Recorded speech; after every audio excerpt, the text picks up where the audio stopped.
বানাবো বাঁধাকপি ভর্তা। তো আমি প্রথমে কড়াতে জল দিয়ে দিচ্ছি বাঁধাকপি। এবার বাঁধাকপিগুলোকে আমি সেদ্ধ করে নেব। কপিটা সেদ্ধ হয়ে গেছে বন্ধুরা, আমি এবার ছাঁকনাই করে তুলে নেব, দিয়ে জল ঝরিয়ে এটা আমি মিক্সিতে পেস্ট করতে দেবো। আমি কড়াতে তেল দিয়ে দেবো।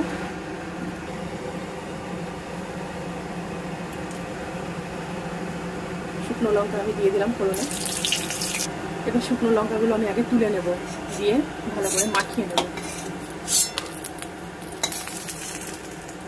সামান্য কালো জিরে ফোড়ন দিয়ে এবার দিয়ে দেবো পেঁয়াজ, 3 কোয়া মতো রসুন আমি দিয়ে দিলাম।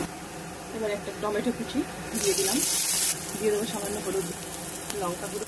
এবার আমি বাঁধাকপি বাটাটা দিয়ে দিলাম, আর সাথে লঙ্কাটাকে মাখিয়ে রেখেছিলাম সেটা দিয়ে দিলাম। এবার আমি এটাকে ভালো করে মিশিয়ে নেব। লবণ দিয়ে দিলাম, সামান্য একটু চিনি, ভালো করে আমি এগুলোকে মিশিয়ে নেব। আমার হয়ে গেছে, আমি এবার এটাকে সার্ভ করে দেবো।